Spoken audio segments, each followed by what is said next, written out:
teachings you heard me proclaim in the presence of many witnesses, and entrust them to reliable people who will be able to teach others also.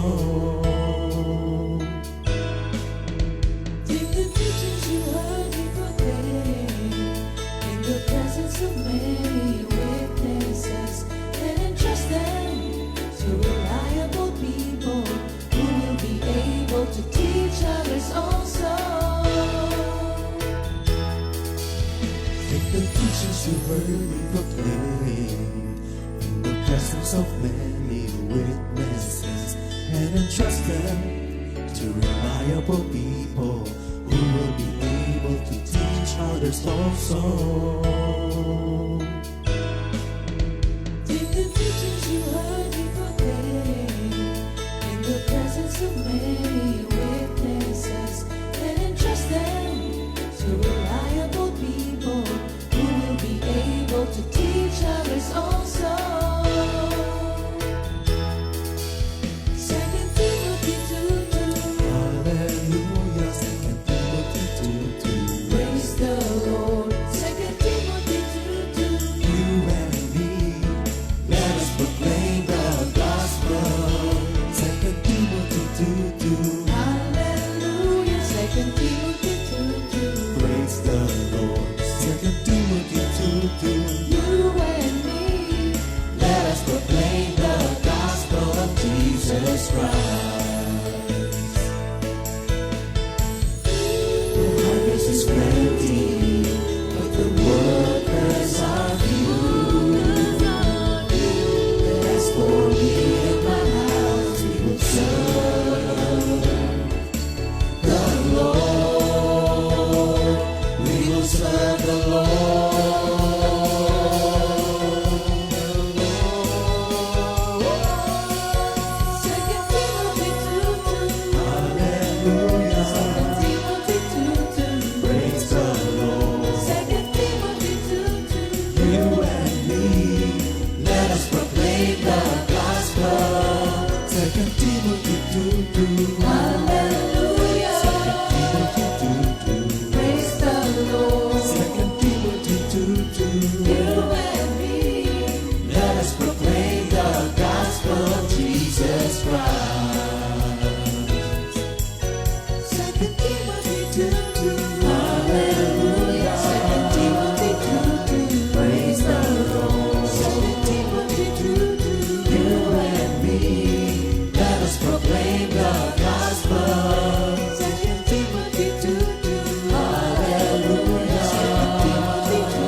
Magkalakan ang lahat ng mga bansa, si Yahweh papurihan, maglingkuran siyang pusa.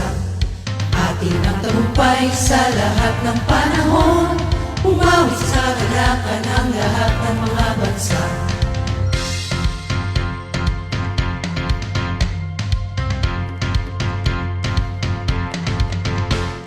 Umawit sa kagalakan ang lahat ng mga bansa, si Yahweh papurihan, paglingkuran siyang pusa. Atin ang tagumpay sa lahat ng panahon, umawit sa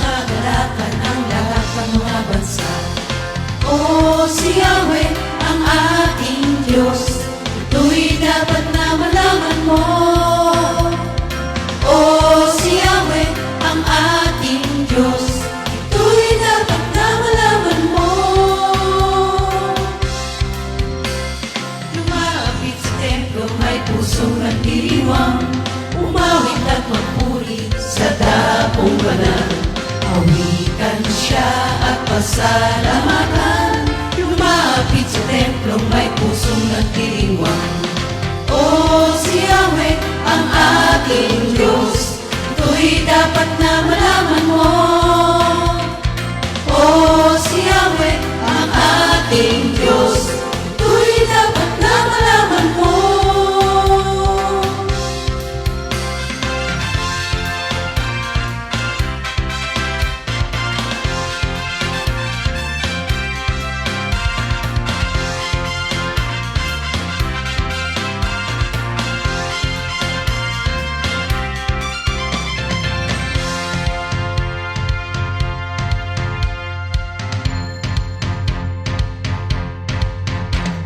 Lumapit sa templong may pusong nagdiriwang, umawit at magpuri sa dakong banal. Awitan siya at pasalamatan, lumapit sa templong may pusong nagdiriwang. O si Yahweh ang ating Diyos, ito'y dapat na malaman mo. O si Yahweh ang ating Diyos, ito'y dapat na malaman mo. Ito'y dapat na malaman mo.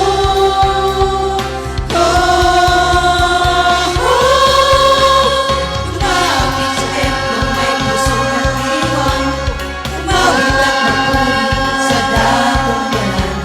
Awitan siya at pasalamatan, lumapit sa templong may pusong nagdiriwang. Lumapit sa templong may pusong nagdiriwang, lumapit sa templong may pusong nagdiriwang.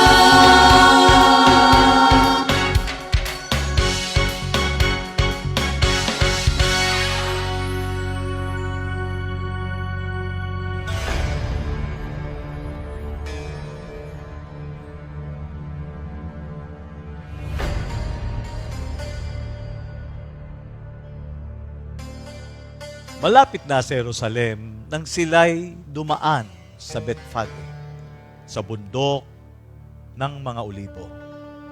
Inutusan ni Jesus ang dalawa sa kanyang mga alagad.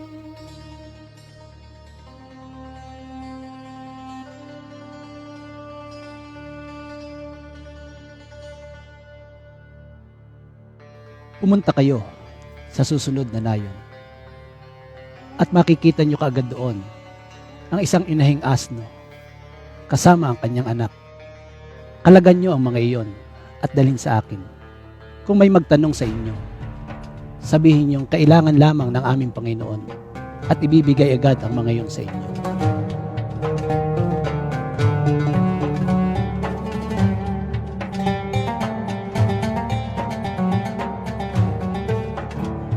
Sa gayon, natupad ang sinabi ng propeta.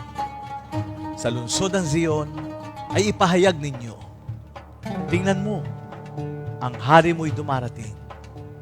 Siya'y mapagpakumbaba. Masdan no't siya'y nakasakay sa isang asno, sa isang batang asno na anak ng isang babaeng asno. Dinala nila kay Jesus ang asno at ang bisiro. Isinapi nila ang kanilang balabal at sumakay si Jesus. Pumasok si Jesus sa Jerusalem. Nagulo ang buong lungsod.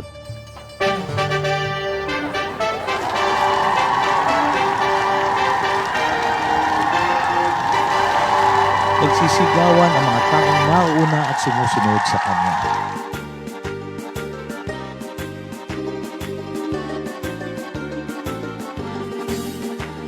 Purihin ang anak ni David.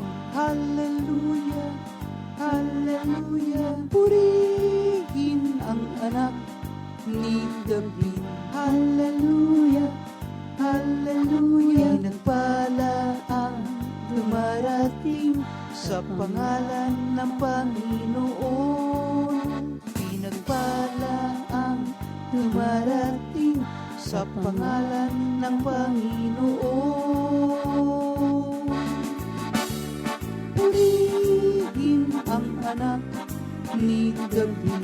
Hallelujah, hallelujah. Purihin anak ni David. Hallelujah, hallelujah. Pinagpala ang dumarating sa pangalan ng Panginoon. Pinagpala ang dumarating sa pangalan ng Panginoon. Purinan Diyos, hallelujah, hallelujah. Purinan Diyos, hallelujah, hallelujah. Purinan Diyos.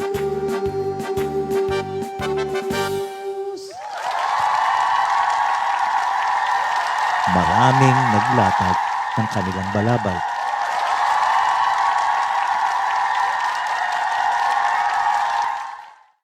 Good morning, Jesus! Blessed Monday po, everyone! Kamusta po kayo mga kapatid? Praying na ang lahat po ay nasa mabuting kalagayan, lalong-lalo na po umpisa ng linggo. Ito ay Lunes. Ayan, Holy Week na kasi. Ito pong buong linggo na to.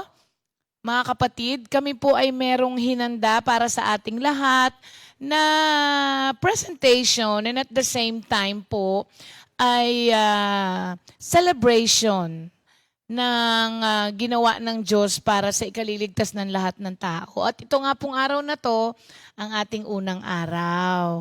Thank you, Lord. So, ang atin pong pag-aaralan ngayong araw na to ay sa Matthew 21 verses 1 hanggang 22 po. At ito po ay 3-part. Kaya po, abangan nyo po hanggang sa dulo, mga kapatid, no? Pero ngayon po, uunahin ko po muna yung verses 1 hanggang 11. Thank you, Lord. Yun pong ating napanood kanina, mga kapatid, ano? Yun na po yung ating scripture na gagamitin. So to save time, ay hindi ko na po ito babasahin. Pero kung ito po'y matamang pinanood po ninyo, mga kapatid, unang-una po, na matututunan natin dito, alam nyo, ito pong pangyayari na ito ay pagkatapos po, nung si Lazaro ay buhayin po ni Kristo, ito na yung sumunod na pangyayari po. So, siyempre isipin ninyo yung mga tao sa Jerusalem, nabalitaan po nila kung ano yung ginawa ni Jesus, kaya naghahanda sila. Pero, doon sa mga unang verses, makikita po natin na ang Diyos po, siya po ay King of Kings and Lord of Lords, and yet wala po siyang pag-aari na sariling stallion or kahit donkey man lang o kabayo. Wala po, mga kapatid. So, ano po ang pwede nating i-take note dito? Yung lowliness of Christ. Biro niyo po, kailangan po niyang magdepende sa ibang tao for lodging, di ba? For transportation.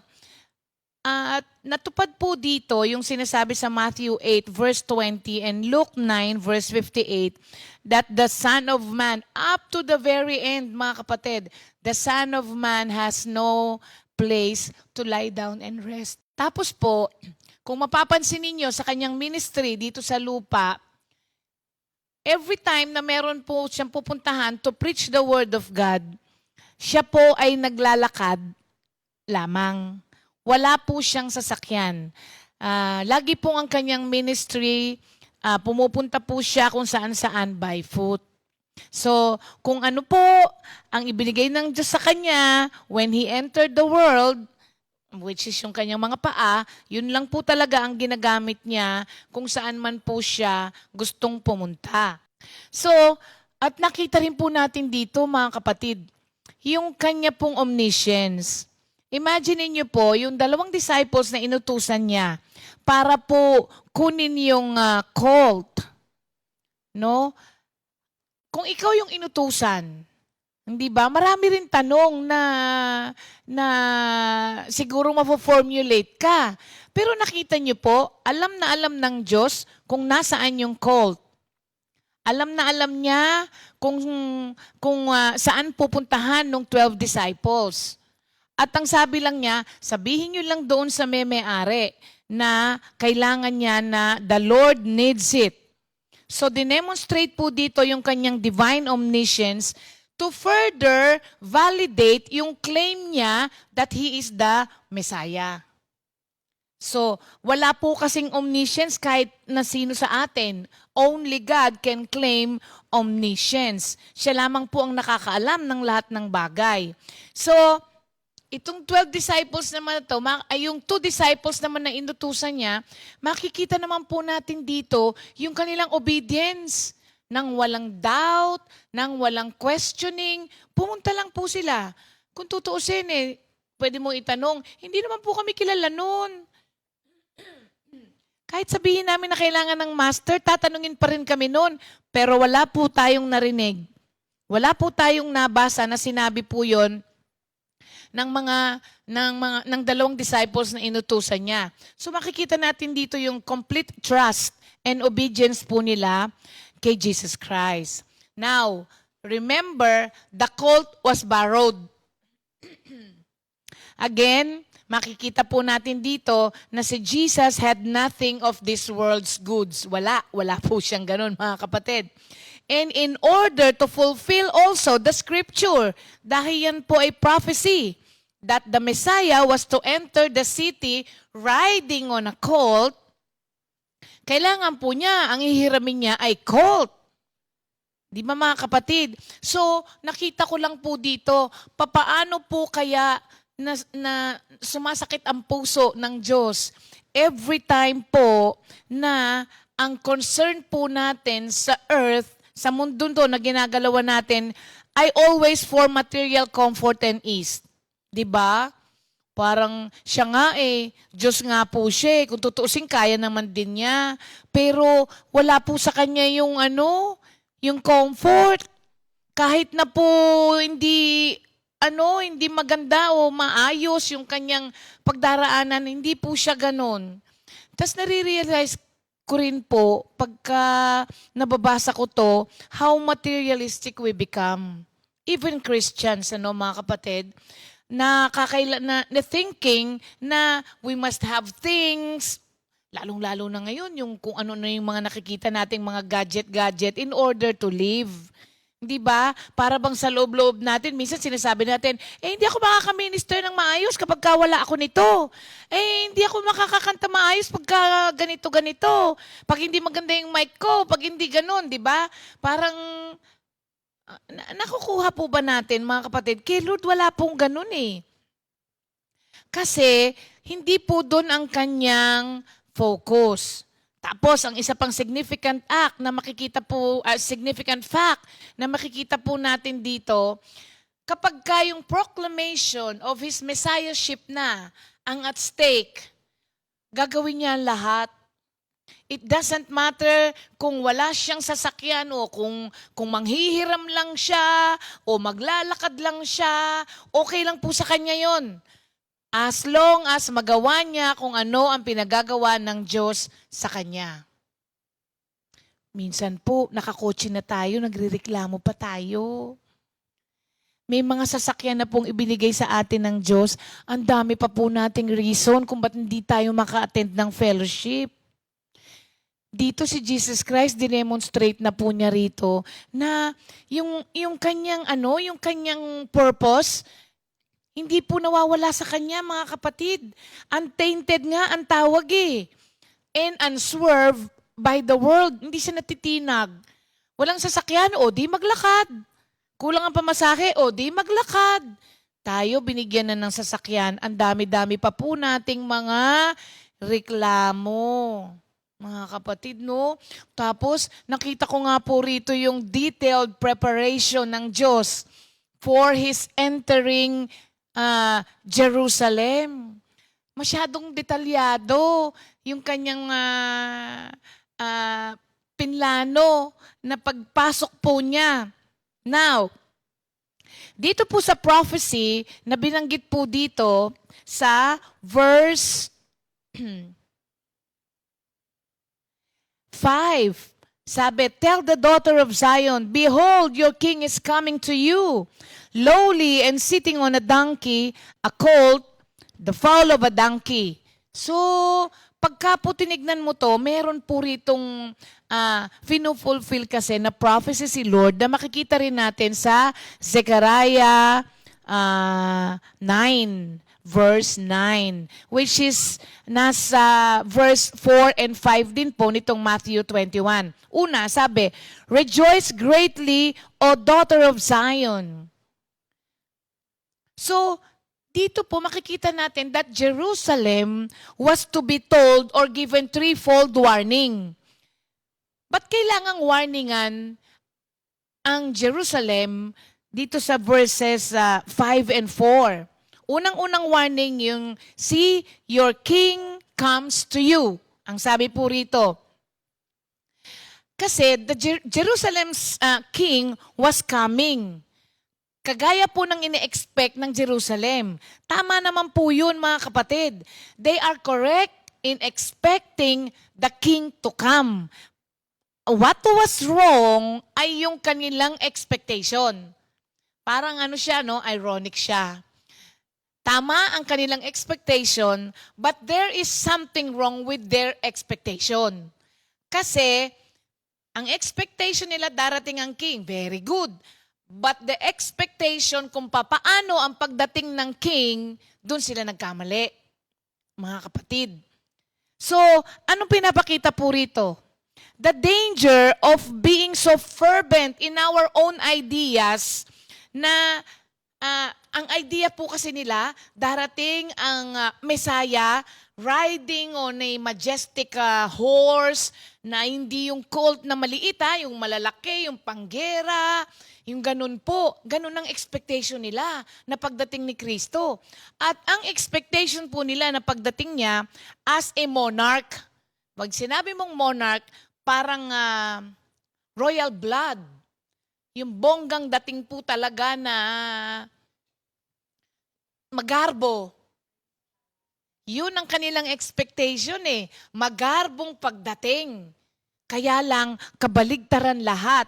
So, when we are so fervent, mga kapatid, in our own ideas, nami-miss natin kung ano talaga ang dapat mangyari. Kasi we are so fixated doon sa ine-expect natin na mangyayari, na kapag nangyari naman yung dapat mangyari, hindi nga lang the way we expected it, nami-miss natin. Nami-miss natin. Ganon din po ang nangyari sa mga Jewish people. That's why up to now, there are still Jewish people that are waiting for the Messiah to come. Kasi na-miss nila. Dumating na si Jesus Christ pero hindi po nila tinanggap yun kasi they are expecting a Messiah na dumating sa Jerusalem the way they expected Him to come. Minsan ganyan din po tayo. Dumating na po yung purpose ng Diyos o plano ng Diyos. Ni-reveal na sa atin ang plano ng Diyos. Kaya lang, na-miss natin siya kasi hindi natin gusto yung pamamaraan ng pagsagot sa atin ni Lord. Nami-miss natin. Ganyan po ang nangyari sa kanila. So they have to be warned. Ang second warning na ibinigay po is, sabi niya, "Your king comes gently." This was the second warning po, no? Because the Messiah was coming in gentleness. Not as a reigning monarch. Yun nga yung sinasabi ko kanina sa inyo. Hindi po siya kagaya ng pagdating ng mga magagarbong hari noon. At yun ang ine-expect nila. He was coming, eto na-miss nila, that Jesus was coming to win men's hearts and lives spiritually and eternally. Hindi po physically and materially. That's why they missed it. Kasi ito yung ina-expect nila Ito yung ina-expect po nila. Kaso, hindi po nila nalalaman na si Jesus ay dumating dito dahil ang iwiwin po niya ay yung mga puso nating lahat. At yung mga buhay natin, babaguhin niya spiritually and eternally. Ipiprepare po niya tayo for eternal life. Ililigtas niya tayo and then ipiprepare niya, isa-sanctify niya tayo for eternal life. Kaso hindi po yun ang kanilang ine-expect kasi. And the third warning, sabi niya, your king comes riding on a donkey on a colt. Yon, mga kapatid. So, yung Messiah was not coming as a conqueror, riding in a white stallion, pero siya po ay pumunta as King of Peace, riding on a donkey. So, isi-save niya. Totoo yon. A king will come as the Savior. Pero, isi-save po niya ang mundo through peace. Ang ine-expect po ng mga Jewish people, papatayin niya yung mga Romanong salbahe, yung mga ganun, i-overthrow niya yung mga government na corrupt, ganun po ang kanilang ine-expect. Pero hindi po ganun. He came to win men's hearts and lives. At yun pong kanyang pakay is to reconcile us back to God. Diba mga kapatid? Sa lahat po ng nakakita at hindi nakamiss ng isang hari na dumating talaga, yan po yung mga nabago ang buhay ngayon. Hindi nila na-miss kung ano ang ibig sabihin talaga ng king na darating. Now, mga kapatid, bakit ba kailangang sabi ng iba, ba't ba kailangang i-dramatize ng Diyos yung kanyang pag-enter into Jerusalem? Hindi po ba kapag ikaw ay may pinanood na isang drama, tapos sobrang detailed ng mga pagkakagawa, hindi matanggal-tanggal sa isip mo yung picture nung pinanood mo na yon? Di ba nga, kaya nga tayo, may mga pinanonood tayo, hindi ba? May pinanonood tayo na mga drama na hindi natin malimut-limutan. Kasi masyadong detalyado at napakaganda nung pagkakagawa.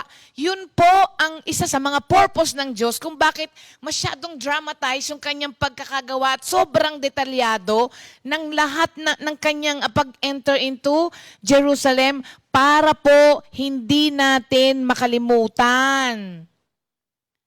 So he was dramatizing it so clearly that men could not fail to see that he was God's Messiah. Hindi mo talaga mamimiss itong pagdating niya. Now, mga kapatid, Jesus claimed to be the Messiah, God's very own Son. Alam nyo, wala hong pwedeng mag-claim nito maliban kay Jesus Christ. Bakit kanyo?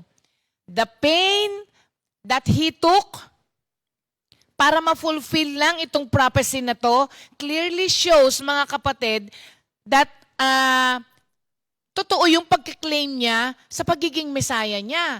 Kasi wala naman pong ibang nag-go through what Jesus went through para lamang ma-fulfill yung prophecy. Maraming gustong maging Savior, pero ayaw nilang dumaan sa pinagdaanan ni Kristo.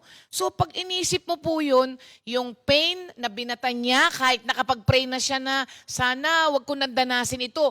Pero He underwent sa lahat ng dapat niyang pagdaanan para lamang po ma-validate itong claim niya that He is the Messiah. So, deliberately, kinlaim niya yung messiahship niya. Now, ang tinuturo naman po sa atin ito, mga kapatid, we should also make a deliberate decision to accept Him or reject Him. Nasa sa atin po yun. Pero pag tinignan mo po ang ginawa ni Kristo, diba, kung matalino kang tao, I will accept Him, you will accept Him. Kasi siya lamang po ang nagpatotoo na tunay yung claim niya that He is the Messiah. Okay, mga kapatid. Now, sabi po dito sa Acts 10:36, you know the message God sent to the people of Israel. Sabi niya, telling the good news of peace through Jesus Christ who is Lord of all. Sa Tagalog, Ibinigay ng Diyos ang kanyang salita sa mga Israelita. Ipinahayag niya sa kanila ang magandang balita ng kapayapaan sa pamamagitan ni Hesukristo na siyang Panginoon ng lahat. Grabe mga kapatid, ano? Tapos napansin niyo po ba yung homage na binigay? When you say homage, ano po ang ibig sabihin ng homage? Pagbibigay galang? Yes. Pero alam niyo po ba, ang ibig sabihin ng homage, hindi lang pagbibigay galang, special honor or respect shown publicly. Yun ang kulang ng definition ni Arnold. Shown publicly. Tama yun, pagbibigay galang. Pero ipinakikita mo publicly. So, grabe yung homage na binigay sa kanya ng mga disciples niya at saka ng mga tao. Imagine nyo po, mga kapatid, yung, kasi colt hiniram, hindi ka pwedeng sumakay ng kabayo noong mga panahon na yon nang walang sapin. Hindi ba? Merong saddle ba tawag doon? Yung inalalagay sa likod ng kabayo, di ba? Wala. Kaya kung yung kabayo nga, wala si Kristo, saddle pa. Di wala rin siyang saddle. Pero nakita po ba natin yung paggalang nila sa master nila? Ayaw nilang maging na hindi komportable si Kristo. Anong ginawa nila? Tinanggal nila yung cloak nila. Noong mga panahon na yun, napaka-importante ng cloak. Pero inalis nila yun, inilagay nila sa likod ng asno para po may upuan si Kristo. Ibang klase pong pagbibigay galang yun. Tapos, yung mga tao, nung dumadaan na si Kristo, nilatag din nila. Yung crowd, nilatag din po nila yung kanilang mga balabal para daanan. Alam nyo, hindi po biro yun. Kung yung iba sasabihin, para cloak lang, para balabal lang. Nung mga panahon na yon, isa po yan sa importanteng, hindi lang piece of clothing kasi ang cloak doon eh. Kasi pag nasa disyerto sila, sapin nila pag natutulog. Tapos pagka mayroong mga sandstorm, pang pangsangga nila. Pagka naman nagbabiyahe sila ng mainitang araw, pangtalokbong nila. Kaya po importante ang cloak doon, di lang po basta-basta yun. Pero nakita po natin yung pagbibigay pugay po nila kay Kristo dahil kinikilala po nila na siya ang Mesaya, na siya ang Hari. Dinidisclaim na po nila yung kanilang yung lahat ng ideals nila and their earthly and material possession. Wala sa kanila yun. Ilan po sa atin ang ganun na ngayon? Wala sa kanila yun. Nagpapasalamat nga po pala ako sa lahat ng mga tumulong sa ating Bicol LSS. Ganun ang nangyari po dito. Wala sa kanila yung kanilang mga material possessions. Basta sa gawain ng Diyos, bigay, all out. Ganon din po ang ginawa dito ng dalawang disciples and also the crowd. Dahil kilala nila eh. Kung sino yung pinaglilingkuran nila, siya rin naman nagbibigay ng lahat ng bagay. Kaya ibinabalik po lamang ito. So anong tinuturo sa atin dito? We are to give homage to the Lord by obeying His commands. Every time that we obey the command of the Lord, magbibigay pugay po tayo sa Hari. And we are also to give homage to the Lord by giving Him the best we have. Hindi po ito yung hindi po ito yung mga tira-tira. Kung ano yung meron sila that time, ginagamit po nila nung oras ding yun. Gamit nila yun nung oras ding yun, pero ibinibigay. Ibig sabihin, importante sa kanila yun. Hindi po yung tira-tira. Yun po mismo ang mahalaga sa kanila kasi yun ang gamit nila that time. And we worship and pay homage to Christ when we give the clothes off our back. Anong ibig sabihin nun? Anuman ang meron ka, baliwala sa'yo, basta't kailangan ito ni Kristo, ibibigay mo. Mabigat, mga kapatid, pero ginawa nila. Alam niyo po ba, ang nakakagawa lamang nito ay ang kumikilala kay Kristo na siya talaga po ang hari at nagmamay-ari sa ating lahat. Tapos yung sigaw nila, sabi rito, Hosanna! Alam nyo ba kung bakit Hosanna ang kanilang isinisigaw? Di ba yung awit natin kanina? Alam nyo po ba kung bakit Hosanna? Ang ibig sabihin po ng Hosanna, save now or save, we pray. Yun, kaya po yun. Lahat ng mga kumilala sa Kanya na Siya ang tagapagligtas, ang hari ng mga hari, sumigaw ng Hosanna, Lord, para bang, Lord, iligtas mo po ako, iligtas mo po ako. Yun ang nakakakilala na si Kristo ay dumating dito hindi para i-overthrow yung mga government o pumatay ng mga salbahe o kung anuman, kung hindi dumating siya rito to win men's hearts para iligtas tayo and to prepare us for eternal life. At hindi lang po ito basta Hosanna, sabi rito, Hosanna in the highest. Why in the highest? Dahil wala na pong hihigit pa kay Kristo.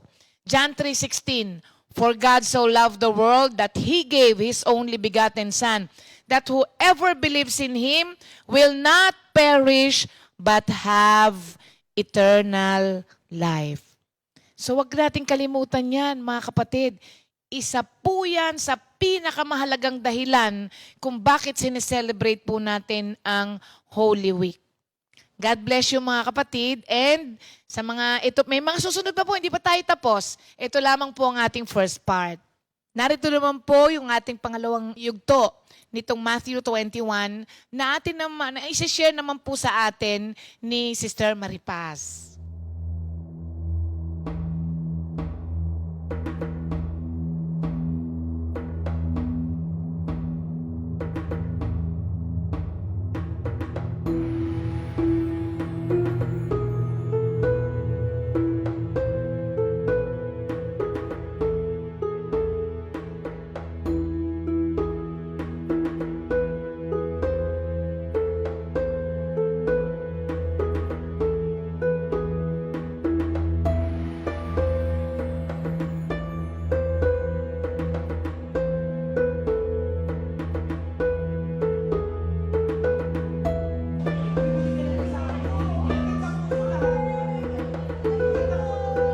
Pumasok si Jesus sa templo.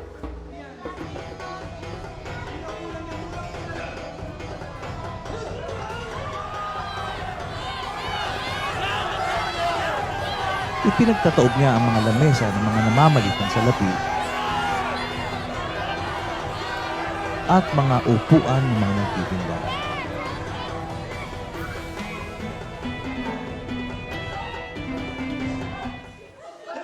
Sinasabi sa kasulatan na ang aking tahanan ay gagawing bahay dalanginan. Ngunit ginawa niyong pugad ng mga magnanakaw. Ipinagtabuyan niyang palabas ang mga nagtitinda at namimili roon. Habang si Jesus ay nasa templo, lumapit sa kanya ang mga bulag at mga pilay at sila'y kanyang pinagaling. Nagalit ang mga punong pari at mga tagapagturo ng kautusan nang makita nila ang mga himalang ginawa niya at marinig ang mga batang sumisigaw sa loob ng templo. Purihin ang anak ni David! Purihin! Purihin! Purihin! Purihin! Di mo ba naririnig ang sinasabi nila? Naririnig ko. Bakit? Hindi pa ba ninyo nababasa ang ganitong pangungusap sa kasulatan? Pinalabas mo sa bibig ng mga sanggol at ng mga pasusuhin ang wagas na papuri. Iniwan sila ni Jesus at lumabas siya ng lungsod papuntang Betania. Doon siya nagpalipas ng gabi.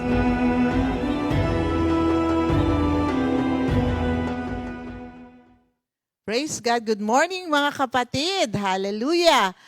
Sa akin naman po ay yung sa cleansing of the temple na matatagpuan natin sa Matthew 21:12-17.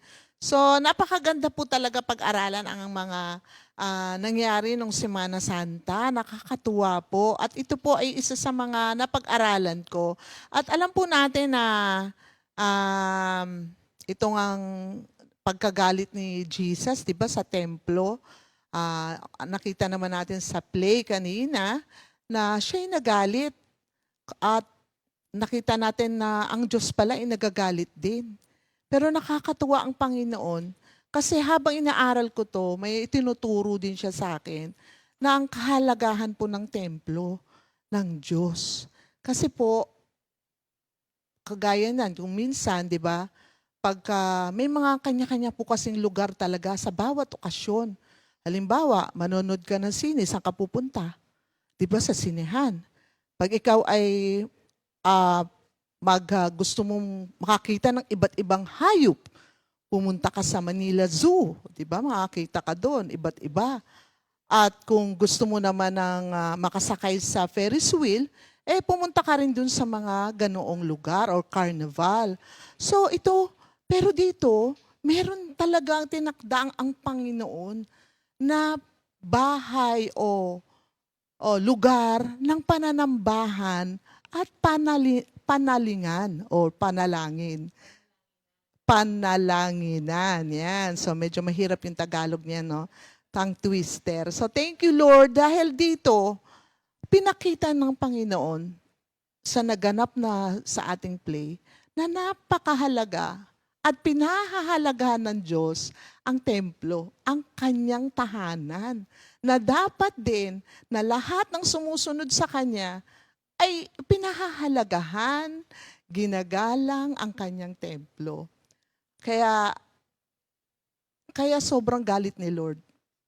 Pinakita doon sa play, sobrang galit niya na tinaob na lahat ng yung mga money changers at saka yung nabanggit din sa scripture, yung dove sellers. So yung dalawang taong ito na nabanggit sa scripture, kung tingnan mo, necessary services sila. Kagaya po nung money changer. Di ba? Ngayon may money changer din naman tayo na nagpapalit ng mga pera. Ganon din noon kasi nung panahon to, ito ay tinatawag na may occasion to yung Passover Festival. So maraming tao ang dumarating at maraming mga Hudyo at may iba pang mga lahi na galing sa ibang lugar na nagdadala ng kanilang pera. Kasi ang tinatanggap lang po sa temple ay ang temple currency. So mga Greeks, mga Roman na pera, pagpapalit niya. Kung titingnan po natin, mahalaga po ito, mahalaga yung service nila. At pangalawa po, yung dove sellers, di ba mahalaga din ito? Kasi yung ibang manggagaling sa malalayong lugar. So kaysa magdala sila, magbitbit sila, medyo hassle po sa pagbabiyahe nila. So ang iba, bibili sa temple para makatulong din sa kanilang pagbabiyahe. Doon na lang sila bibili. Pero bakit kaya nagalit si Lord doon? Diba? Kasi nga, unang-una, nagalit ang Panginoon dahil sa lokasyon, ginawa nilang marketplace, ang lugar, andun ang napakagulo, andun ang mga buyers, andun ang mga money changers, at andun ang mga dove sellers. Ang Panginoon, ang nais ng Lord, unang-una, kaya nagalit ang Panginoon dahil sa lokasyon. Ano ang lokasyon doon? Ang templo. Ginawa nilang marketplace ang temple. At pangalawa, ayaw ni Lord nag-a-abuse. Kasi itong mga taong ito, sang daming patong ng kanilang dito sa mga money changers. 6% po ang kanilang kinukuha doon sa kanilang pagpapalit ng pera. At sa mga dove sellers, patong-patong din na, syempre, nagbibigay kabigatan doon sa mga tao na hindi naman din lahat ay may pera o mayayaman. Kaya, thank you, Lord, dito, pinahayag o pinakita ng Panginoon na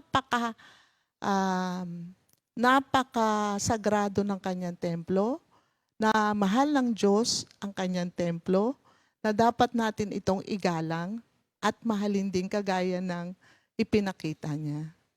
So ito po mga bagay na ito ang nabanggit doon sa una pa lamang. Tandaan po natin na ang Panginoon talaga is concerned pagdating na sa kanyang gawain. Hindi baliwala sa kanya. Dito nga sa Matthew 21:13, sinasabi ng kasulatan, ang aking tahanan ay tatawaging bahay dalanginan. Ngunit ginawa ninyong itong lungga ng mga magnanakaw. Ito ay isang propesya din na matatagpuan sa Isaiah 56 verse 7 at Jeremiah 7:11. ang Panginoon will never tolerate sin. Kapag mali ang ginagawa natin, lalo na sa kanyang templo, dahil ganun na lang pinahahalagahan niya ang kanyang templo, siya ay banal na Diyos at ang lahat ng nasa templo ay banal na gawain ang nararapat. Kaya pag may nakita siyang hindi karapat-dapat, talagang hindi natutuwa ang Lord sa kasalanan. Hindi po siya natutuwa. Hindi siya natutuwa na gumagawa tayo patuloy ng kasalanan. Dito nga sa Jeremiah 7:9-11, nagnanakaw kayo, pumapatay, nangangalunya, nanunumpa sa hindi katotohanan, naghahandog kay Baal, at sumasamba sa mga Diyos-Diyosang hindi nyo nakikilala.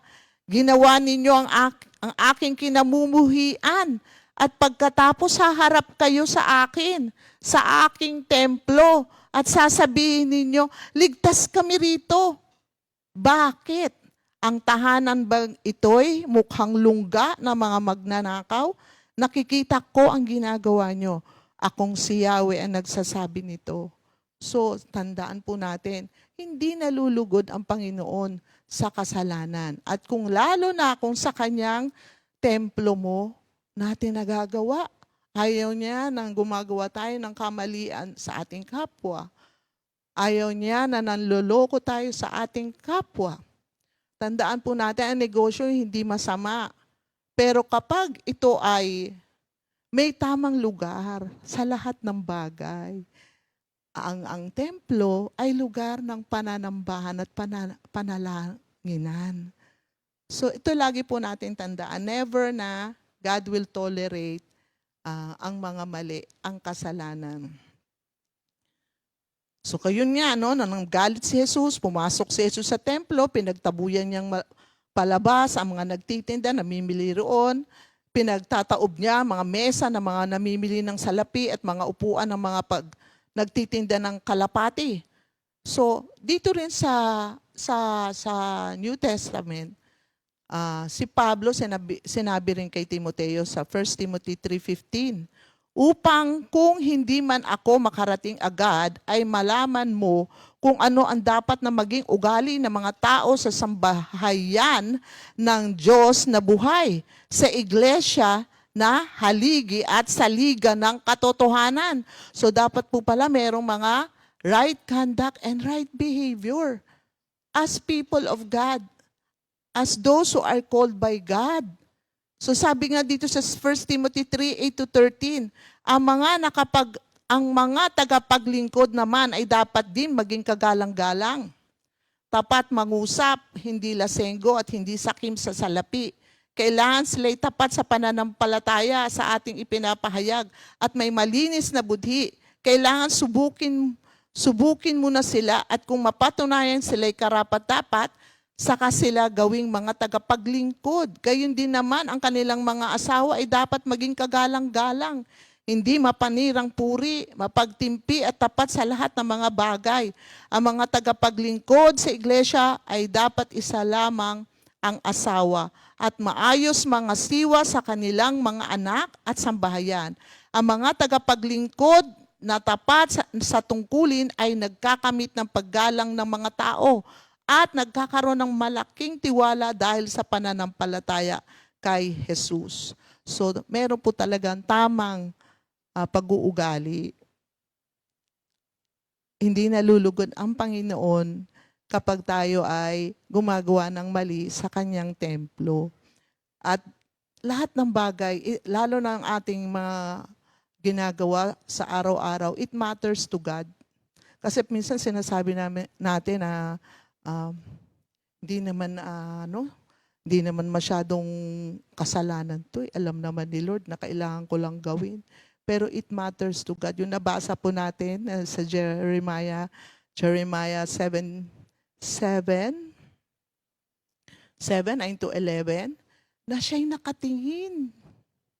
Nakatingin po siya. Nakikita niya kung ano ating mga ginagawa. Kaya it matters to God po. Wala po tayong dapat na nililiit na kasalanan o pinapalaking kasalanan. Pag ang ibang nagkakasala, sasabihin na gano'n na lang ang nating pagkamuhi. Pero yung sarili natin, hindi natin sinasabi na naman natin na white lie lang naman yun. Pero God watches. At kung nanloloko rin ng kapwa, God watches us. Nakikita niya. And it matters to God na ang ating ginagawa dito sa templo, sagrado po kasi ang templo.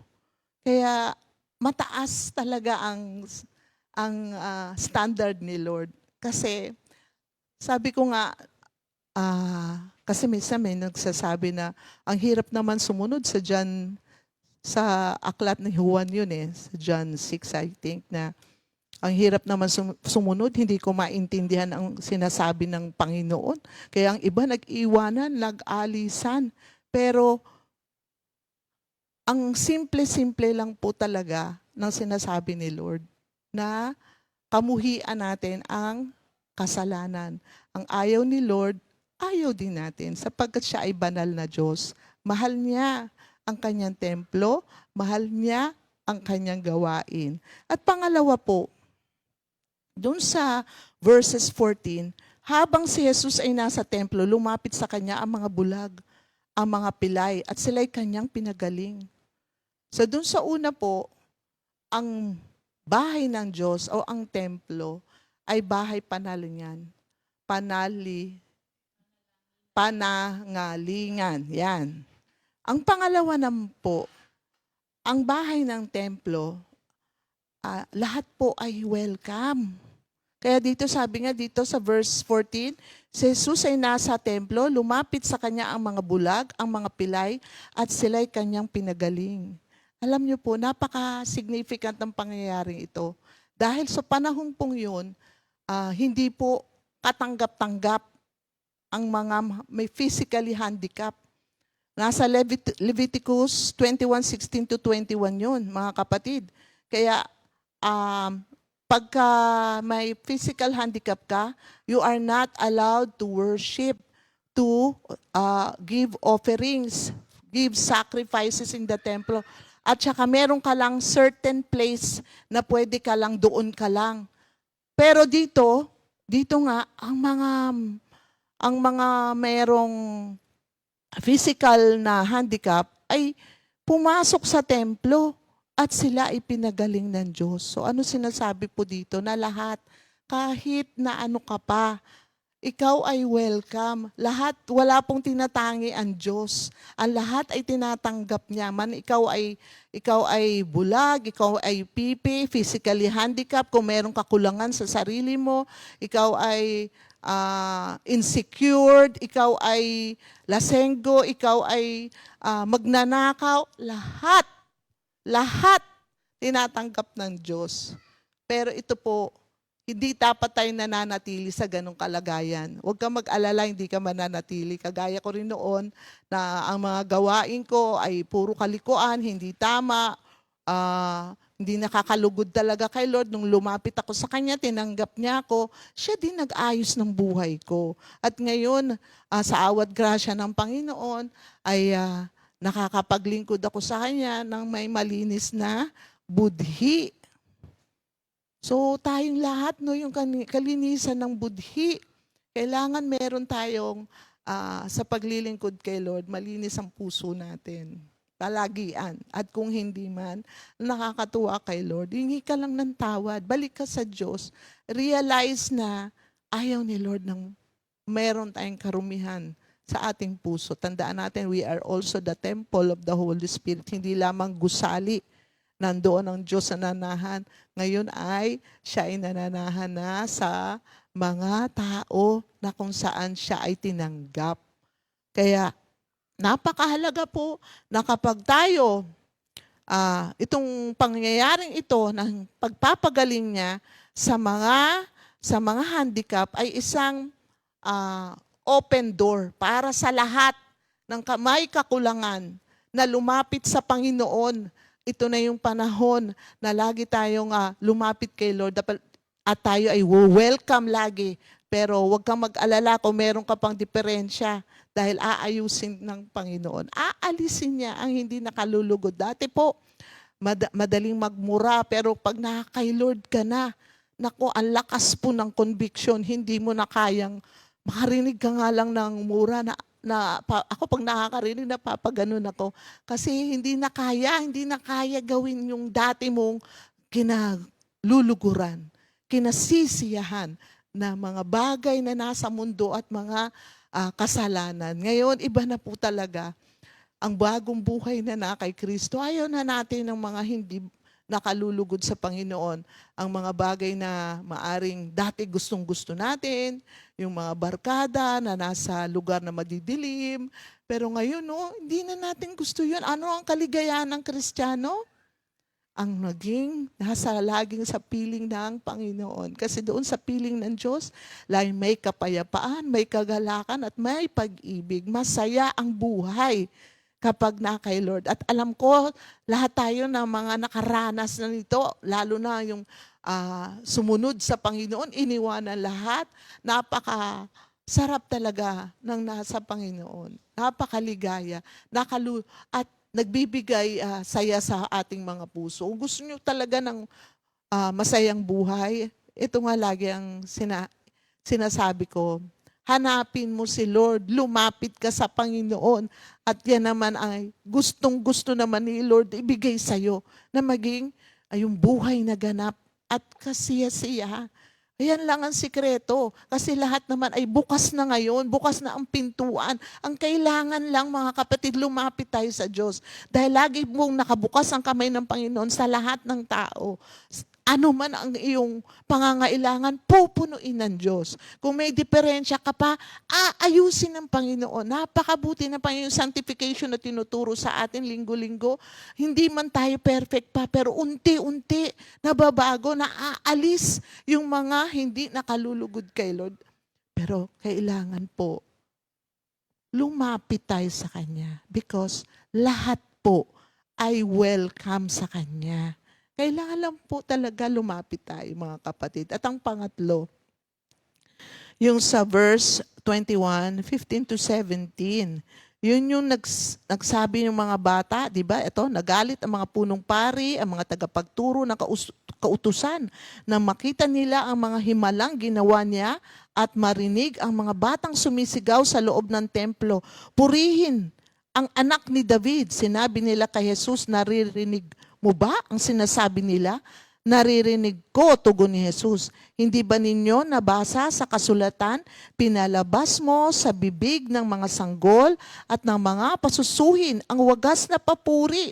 Iniwan nila si Jesus at lumabas siya ng lungsod papuntang Betanya. Doon siya nagpalipas ng gabi. So, dito, di ba? After niyang pinagaling ang mga may sakit, pinalakad ang mga lumpo, ay ito naman, nagpuri ang mga bata. Kaya dito, ang number 3 po natin ay ang templo o ang bahay ng Diyos ay lugar ng pagbigay papuri sa Kanya. Ang pagsamba sa Kanya. Yung mga bata, di ba? Pero totoo yan kahit ang mga bata magpupuri sa Panginoon. Ito na yung mga panahong talagang kamangha-mangha kasi sa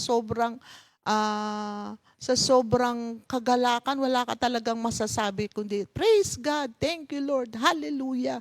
Kaya talaga napakabait ng Panginoon. Ito ay naganap din nung panahon ng itong sa cleansing of the temple. Kaya meron tinuturo ang Panginoon sa atin. Alam niyo, nagalit ang mga teachers of the law at saka mga punong pari kasi akala nila ang templo ay kanila. Dahil sila ang nagmamanage doon, akala nila kanila na. Tandaan po natin, walang nagmamay-ari ng templo. Hindi tayo ang nagmamay-ari ng sambahan. Hindi tayo nagmamay-ari ng gawain ng Diyos, kundi si Lord. Doon po tayo huwag magkakamali. Kasi minsan, over-concern tayo. Over-concern? Minsan narinig ko yan na, concern lang naman ako para sa gawain ng Diyos. Pwede po, kapatid. Pero merong mas higit na concern. Yung may-ari ng kanyang gawain. Merong higit na nagmamahal sa kanyang gawain. At buhay siya. at nakikita niya ang lahat at naririnig niya ang lahat. Kaya ano pa ang gagawin mo? Kagaya ng mga bata. Magpuri lang tayo kay Lord. Huwag na nating intindihin yung mga bagay na hindi naman dapat nating saklawin. Ang gawain ito, gawain ng Diyos at mahal ng Panginoon ang kanyang gawain at hindi niya ito pababayaan. Ang sa atin, magpuri, magpasalamat, kumanta, sumayaw sa presence ni Lord dahil kamangha-mangha ang Diyos nating buhay. Kamangha-mangha ang kanyang gagawin at gagawin pa sa ating buhay. Hindi pa siya tapos sa ating lahat. Amen. Thank you, Lord. Thank you, Lord, Sister Maripas. At ngayon naman po sa huling yugto ng ating lesson for today, narito naman po si Sister Nene.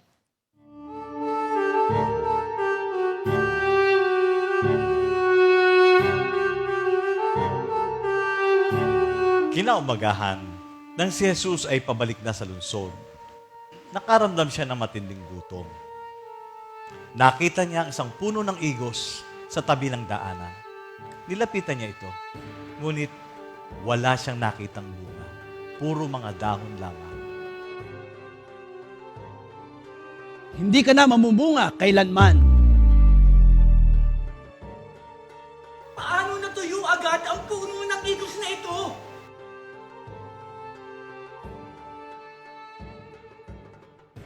Tandaan ninyo, kung mananalig kayo sa Diyos at hindi mag-aalinlangan, magagawa rin ninyo ang ginawa ko sa puno ng igos na ito. At higit pa riyan. Kapag sinabi nyo sa bundok na ito na umalis ka riyan at tumalon sa dagat, mangyayari ang inyong sinabi.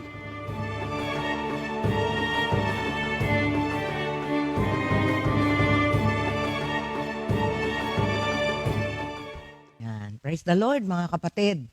Napanood natin ang ginawa ng ating Panginoong Hesus tungkol dun sa puno ng igos. Babasahin ko pong muli ng buo yung verse na yan sa Matthew 21, verses 18 to 22, sa Tagalog na rin po. Ang sabi po dito, kinaumagahan nang bumalik na siya sa lungsod ay nagutom siya. Nang makakita siya ng isang puno ng igos sa tabi ng daan, itong kanyang nilapitan. At walang natagpo ang anuman doon, maliban sa mga dahon lamang.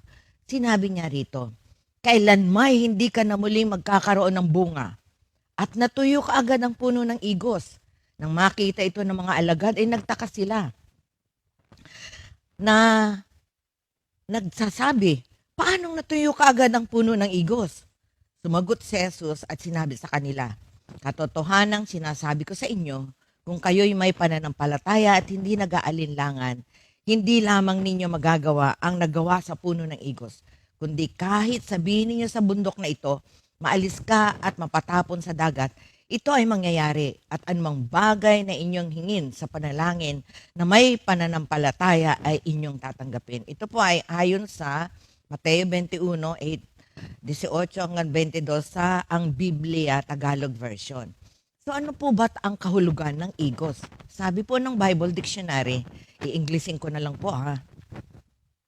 Ito ay unang nabanggit sa Genesis 3 verse 7 nung nagkasala ang ating Adan at Eva. Na di po ba nagkasala sila, tinakpan nila ng dahon ng igos ang kanilang mga sarili. At ito pong fig tree din ay na-mention sa Deuteronomy 8 verse 8. Isa po ito sa mga valuable products ng Palestine. Ito po ay sign ng peace and prosperity. Pero pag tiningnan natin yung kanina, no, walang nakita. Makikita natin sa 1 Kings chapter 4 verse 25, Micah 4:4 at saka Zechariah 3:10. Ang mga figs po ay used medicinally. Sa 2 Kings, natandaan natin, no, di ba yung kay King Hezekiah 27, and pressed together and formed into cakes as articles of diet. Sa 1 Samuel 30 verse 12, Jeremiah 24 verse 2. Ngayon, alam niyo, maraming nagtatanong, ba't nga ba sinumpa ang kasi sabi ng iba, milagro daw po. Ang milagro dito, yung di ba positive usually ang mga milagro, pero dito po yung pagsumpa sa puno ng igos. Our Lord's cursing the fig tree near Bethany sa Mark 11:13, sa iba makikita din po natin, has occasioned much perplexity from the circumstance as mentioned by the evangelist that the time of figs was not yet. Doon po sa Mark yun makikita. Sa Matthew po, wala po nung nakalagay. The explanation of the words, however, lies in the simple fact that the fruit of the fig tree appears before the leaves. So, parang naalala ko yung siniguelas. Di ba ang siniguelas, pag wala na pong dahon, makikita natin yung bunga. Ito po, pagka may dahon na pala, definitely may bunga po siya dapat. And hence, that if the tree produced leaves, it ought also to have fruit. It ought to have the fruit if it had been true to its pretensions. Ano po siya, quote-unquote, in showing its leaf at this particular season. This tree, so to speak, vaunted itself to be in advance of all the other trees. Challenged the passerby by that he should come and refresh himself with its fruit. Yet, when the Lord accepted its challenge and drew near it, proved to be as the others, without fruit as they, sabi niya. For indeed, as the evangelist observed, yung si Matthew nga po, the time of figs, ni Mark, the time of figs has not yet arrived, its fault. If one may use the word, lay in its pretension, in it making a show to run before the rest when it did not so indeed. No, sabi nung yung si Trents yung parang sa book ng Trents na yung mga miracles. The fig tree of Palestine, Ficus carica ang kanyang scientific name, produces 2 and sometimes 3 crops of figs in a year. Number 1, the bikura or early ripe fig. Sa Micah 7:1, Isaiah 26 verse 4, at saka sa Hosea 9:10. Which is ripe about the end of June, dropping off as soon as it is ripe. Sa Nahum 3:12. Tapos number 2, the kirmos, ang una bikura, no, yung early ripe fig. The kirmos or summer fig then begins to be formed and is ripe about August. And number 3, the PAG, plural ng green figs. Makikita po yan sa yung Greek na meaning niya ay olintos, O-L-Y-N-T-H-O-S. Sa Revelation 6:13, the untimely fig or winter fig, which ripens in sheltered spots in spring. So makikita natin may panapanahon po pala ng pagbubunga ang igos.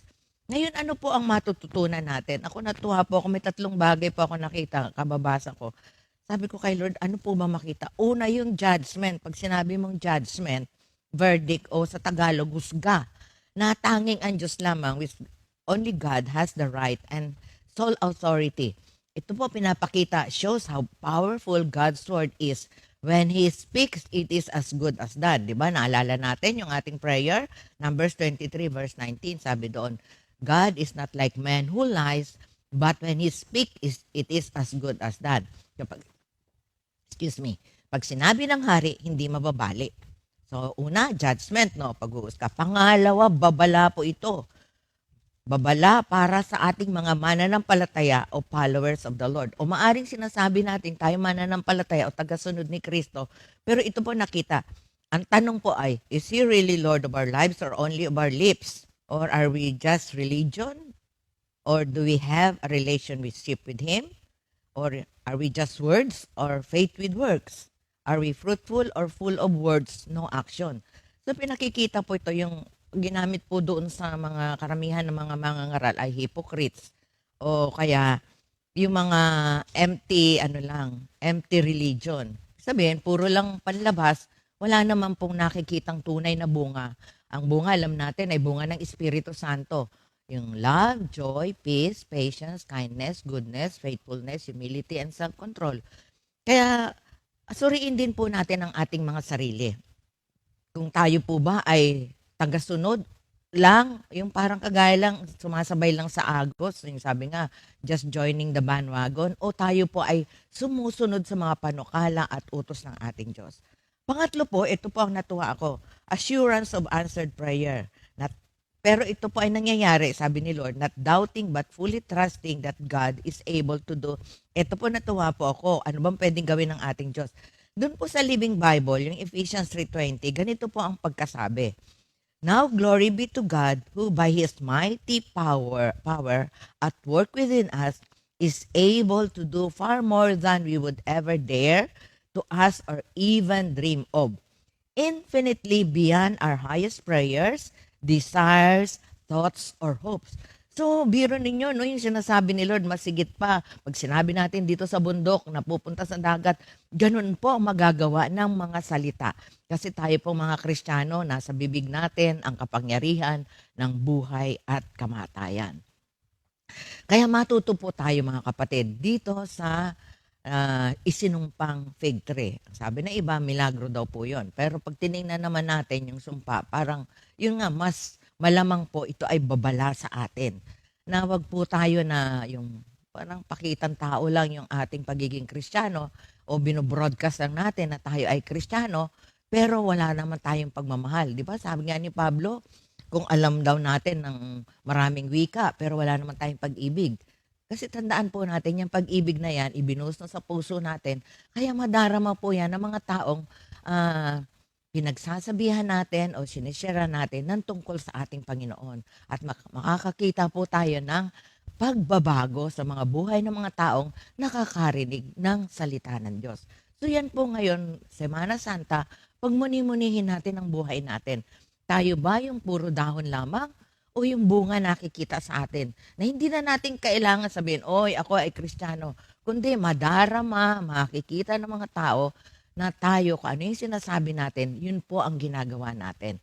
At yan ay nangyayari po sa grasya, kasi ang grace po ay enabling power ng Diyos. Kaya kung tayo po ay susunod sa panukala ng ating Diyos, makikita po ng mga tao ang kakaibahan nating mga Kristiyano na namumuhay sa katotohanan at lumalakad sa katotohanan ng salita ng Diyos kaysa sa mga taong hindi nila alam ang katotohanan. Kaya tayong namumuhay sa katotohanan, malaya po tayong sumamba, magpuri at maglingkod sa Diyos. In Jesus' name, Amen. Thank you, Lord. Yan, thank you Lord kay Mama Ne. At bago po tayo magpatuloy, syempre hindi po mawawala yung pagbati natin sa lahat ng mga may kaarawan sa araw na ito. March 25, happy birthday kay Sister Tina sa Balboro. Happy birthday, Sister Tins. At kay Brother J.R. Hapin from Bohol. J.R., happy birthday. At birthday din pala ngayon ni Brother Vani Kagimbal. Siya po ang panganay na anak. Ay, hindi pala. Pangalawang anak nila Pastor JB at Sister Cora. Tama ba ako? Si Apple ba panganay? Sister Fides Salvacion. Ang manugang naman ni Mang Boy at ni Ina. Sister Jennifer Marasigan and Brother Simeon Villanueva.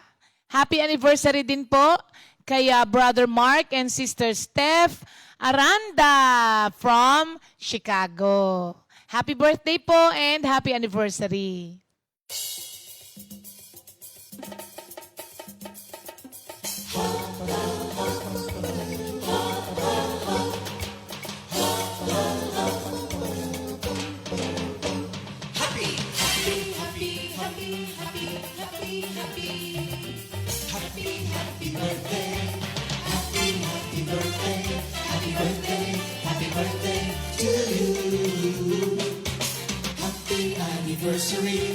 Happy anniversary, happy anniversary.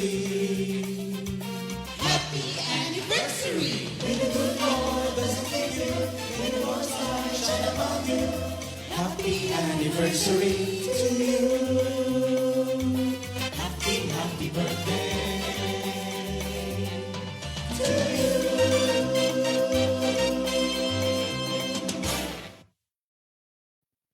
Happy birthday po and happy anniversary. So in conclusion po mga kapatid, natunghayan po natin sa araw na ito ang tatlong napaka-importante pong lesson na tinuturo sa atin ng ating Matthew 21:1-22.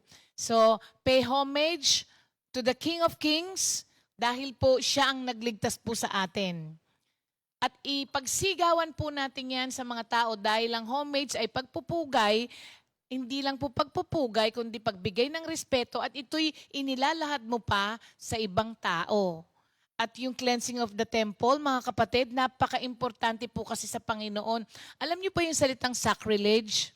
When you say sacrilege, ito po ay desecration, violation, or misuse of what is regarded as sacred. Napaka-importante po kasi sa Panginoon ng purity of our worship. How can you have a pure worship kapag ka ang templo po ay punong-puno ng mga bagay na hindi naman po dapat nandoon? The same with our hearts. How can you have a purity of worship kapag ka ang templo ng Panginoon ay punong-puno ng mga bagay na hindi naman po dapat nandoon? At ang pinakahuli po yung ating cursing of the fig tree, wag naman po tayong masabihan din na hindi tayo kilala ng Panginoon. Bakit ka sasabihan na hindi kilala ng Panginoon? Kasi may faith tayo, but without action. Remember what James said in James 2:26, faith without action is dead. Ang gusto po ng Panginoon, John 15:5-8, hindi lamang po tayo magkaroon ng appearance of being religious. Ang gusto po ng Panginoon ay meron po tayong bunga. Sabi nga niya, di ba, sa John 15:5-8, ginudge po dito ni Lord ang fruitlessness. And He expects that those who have a relationship with Him will bear much fruit. Kaya mga kapatid, maraming salamat po sa pagsama niyo sa amin sa araw na ito, and tomorrow again. Huwag po kayong liliban dahil tomorrow hanggang sa dumako po tayo sa linggo, meron po tayong mga presentation bilang celebration of what God has done for all of us. Maraming salamat po mga kapatid, and let us pray. Lord, maraming salamat po sa araw na ito na binigay niyo po sa amin. Salamat din po, Lord, sa mga pagtuturo na aming natunghayan sa araw na ito. Kagaya po ng lahat ng meron po at dapat naming gawin, it's only by your grace, Lord. Kaya po namin ito magagawa. Kaya hinihingi po namin ng awat grasya po ninyo para maipatupad ito sa aming buhay. Thank you, Lord, again. In Jesus' name we pray. Amen. God bless you all, mga kapatid.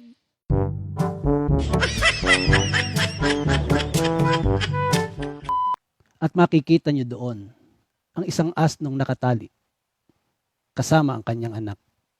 Sorry, walang babae. Sila'y dumaan sa Bethsaida tuloy. Bethphage, sorry. Lord, Bethphage. Sa gayon, natupad ang sinabi ng mga propeta. Walang mga...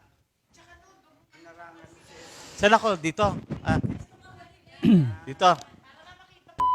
Sa gayon, natupad ang sinabi ng propeta. Wag mo raw akong takpan. Ay, sorry po. Dito. Diyan ka mo. Hindi, okay na. Sa gayon, natupad ang sinabi ng propeta. Sa lungsod ng Zion ay ipahahayag ninyo. Ipahayag. Ay ipahayag ninyo. Sa lungsod ng Zion, ipahayag ninyo. Sa lungsod ng Zion ay ipahayag ninyo. Ay ipahayag ninyo. Sige na, hindi na. Sa gayon, natupad ang sinabi ng propeta. Sa lingkod ako sa lungsod ng Zion. Okay. Sa gayon, natupad ang sinasabi ng propeta.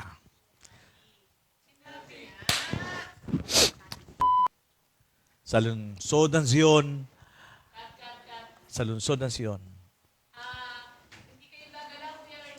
nakala ko may problema.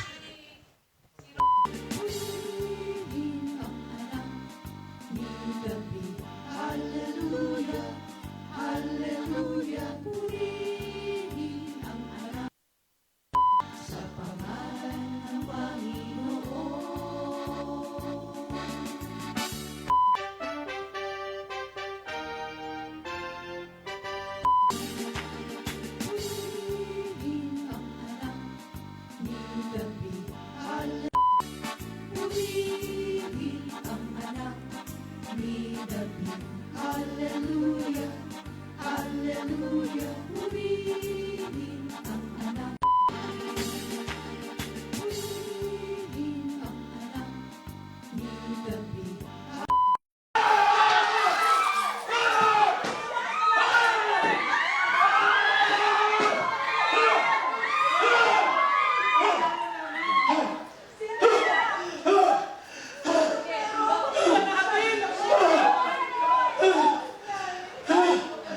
Sinasabi sa kasalutan ng aking tahanan ay gagawing bahay kalanginan. Ngunit ginawa ng bugat ng mga magnanakaw.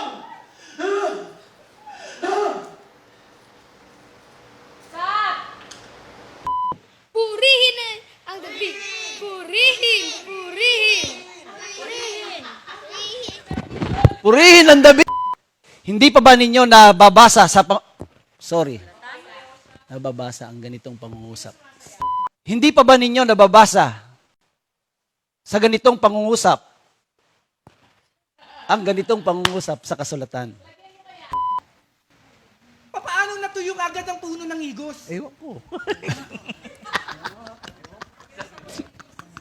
Hindi ko kasalanan yun. Hindi ko.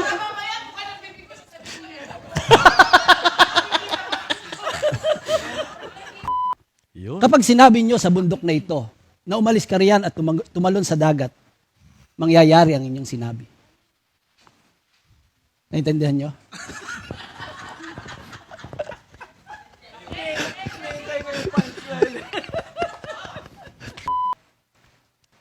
Kinabukasan.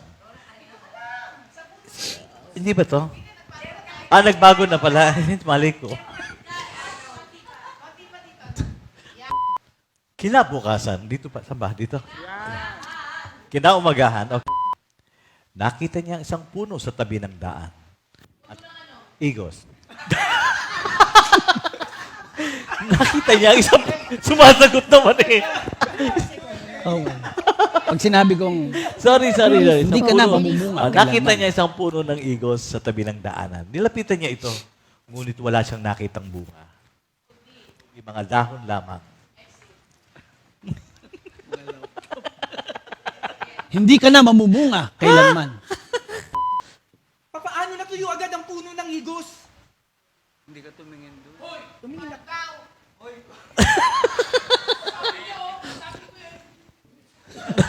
Hindi na ako tumingin. Tumingin ako, di ba?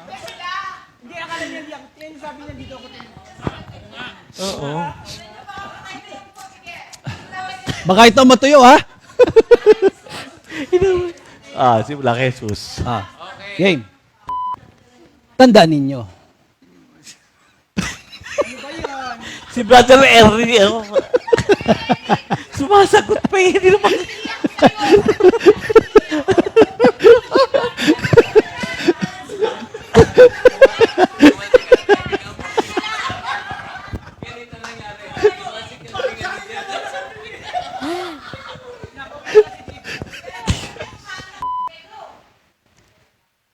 Paano agad natuyo ang puno ng igos?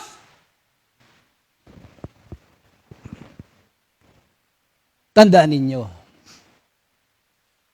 Kung mananalig kayo sa Diyos,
Second Timothy 2:2. Hallelujah. Second Timothy 2:2. Praise the Lord. Second Timothy 2:2. You and me, let us proclaim the gospel. Second Timothy 2:2. Hallelujah. Second Timothy 2:2. Praise the Lord. Second Timothy 2:2. You and me, let us proclaim the